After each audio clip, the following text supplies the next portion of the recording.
least, as I was watching that, Dave Borges joins us, Hart, Connecticut Media, covers UConn men's basketball. And Dave, thanks for your time. We appreciate it. How big a win was that for UConn? Is that, again, we're looking at they're okay, but how big of a win was that for momentum and just kind of getting something back?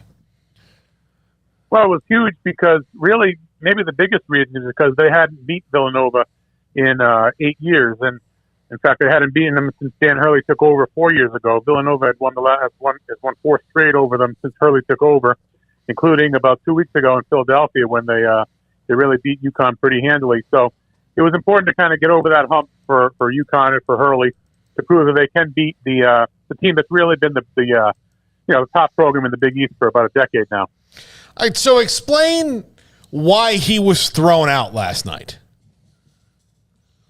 Well, in simple black and white, he got a technical for pounding the scorer's table after a no call. He felt one of his players was fouled, and there was no call.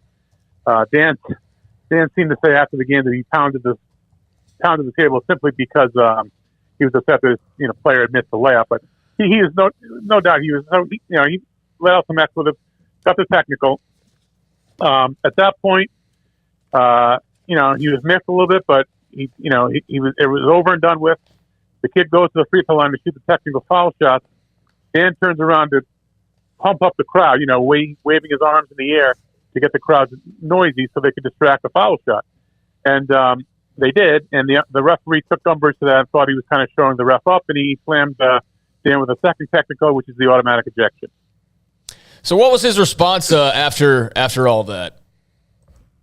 Well, he was just shocked. I mean, he actually didn't really put up much of a fight going back to the locker room. I think he just, like he said, it was kind of a surreal thing, and just couldn't believe that he had been tossed for trying to rile the crowd up.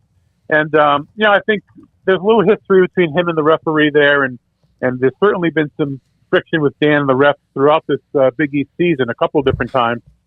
So Dan's got to be a little more careful because the refs, they're human, and sometimes they could be out to get you. How ironic was it, Dave, that at the end of the game when Colin Gillespie's driving to try to get off a shot to win it, there's the bang, and you know how charge and also block calls can go, that Breeding's the one that made that call in favor of UConn. Well, not only that, but about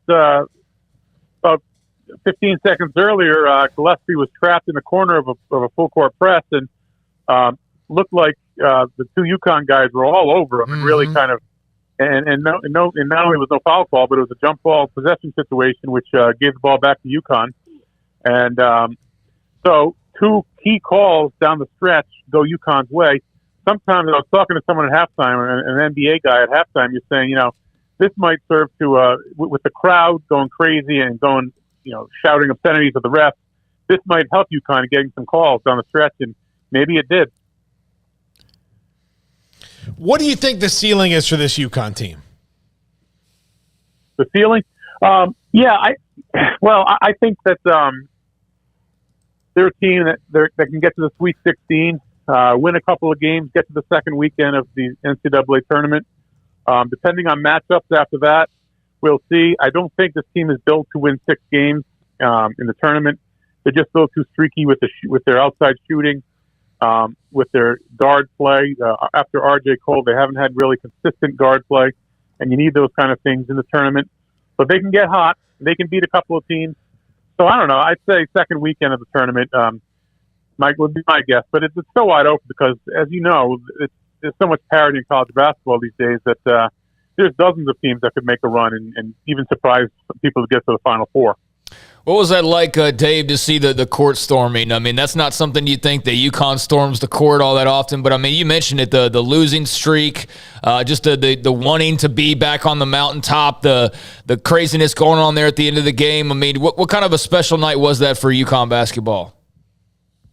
It was big. I mean, great atmosphere, sold-out crowd, biggest, most enthusiastic crowd that's been in that building for quite a while. And, someone pointed out that, yes, UConn, the 4 national titles, maybe you'd think they'd be above storming the court, but these students have been through a lot of losing over the past 7 or 8 years. They were in the American Conference where they didn't want to be, and and quite frankly, they weren't very good and for many of those years. And they didn't have the marquee opponents coming into town, teams that they really related to. So now that they're back with the Big East teams coming in and the cream of the Big East, Villanova coming in, yeah, I think people were cool with the fact that the students were kind of stormed the court out of a little bit of they haven't been able to do it for so long. Just excited, yeah. And you would think with UConn and their reputation of what they've done, although like you said, it's been a while, that they wouldn't do that. But I mean, let them have fun, right? As long as nothing ends up being anything out of it. We've seen that now before. Texas Tech against Texas, and we've seen other schools that have stormed the court as well. Yeah, I mean, like UConn's biggest win over the past 5 years or so was when they beat Houston, which is a team you guys probably are familiar with.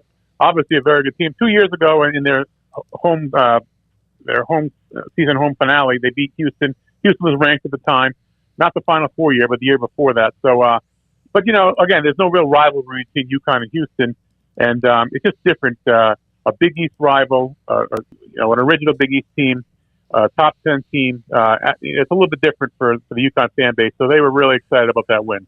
UConn right now 17th in the Ken Pom ratings through last night, so that's a good number as well. How many teams do you feel like Providence, Villanova, UConn, Creighton, Marquette, which has kind of been a little bit, kind of sliding a little bit. Shaka's still got a pretty good team.